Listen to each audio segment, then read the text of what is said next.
हाँ भाई, तो अगेन एक क्वेश्चन आपके सामने देख रहे हैं आप। ऑर्गेनिक केमिस्ट्री का क्वेश्चन है और नीट के लिए बड़ा इंपॉर्टेंट, जेईई के लिए भी इंपॉर्टेंट, सभी एग्जामिनेशन के लिए बड़ा इंपॉर्टेंट सवाल है। मैंने जो क्वेश्चन था उसको एक शेप अप कर दिया है in the form of equation. ये स्टेटमेंट को मैंने क्या किया, पहले एक फॉर्मेट में ले आया।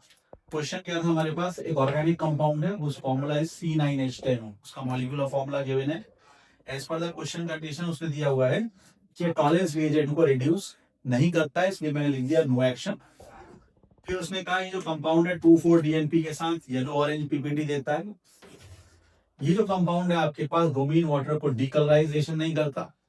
और ये कंपाउंड है जो है, अगर इसको आयोडीन अल्कली के साथ रिएक्शन कराती हैं तो ये कंपाउंड बनाता है आइडोफॉर्म, और दूसरा बनाता है sodium salt of phenyl acetic acid, और we can say sodium phenyl acetate.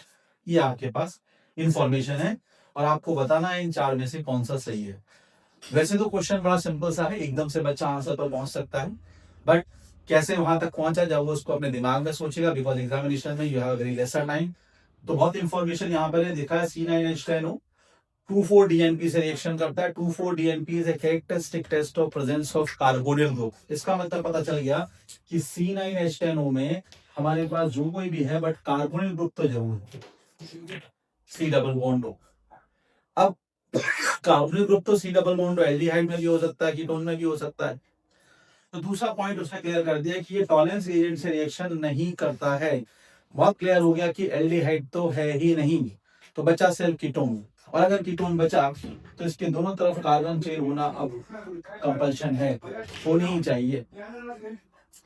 C9 लिखा है, इसका मतलब है 9 कार्बन है, एक आपके पास है, बाकी कैसे ढूंढे। उसने कंडीशन और लगाई ब्रोमीन वाटर को डीकलराइजेशन नहीं करता। इसका मतलब while you are arranging in this rest of the 8 carbon in a chain, तो आपको बैलेंसिंग के लिए मल्टीपल बॉन्ड लगाने पड़ेंगे। मल्टीपल बॉन्ड नहीं होगा क्योंकि डीकलराइजेशन नहीं हुआ है। ये शो करता है कि यहाँ पर अनसैचुरेशन कार्बन चेन में नहीं है।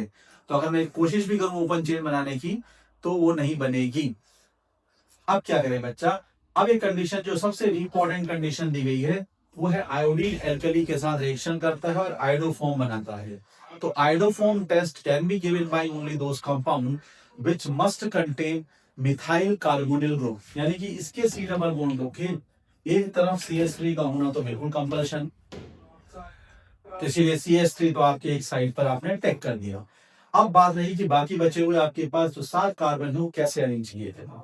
तो इसी क्वेश्चन में यहाँ इस पर इंफॉर्मेशन दिया गया कि ये जो कंपाउंड है CHI3, तो ये जो आपके पास CH3 ग्रुप है ये कन्वर्ट होता है आयोडोफॉर्म में।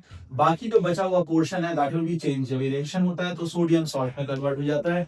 इसका मतलब ये जो बचा हुआ पार्ट है यही है यहाँ पर, और ये CH2।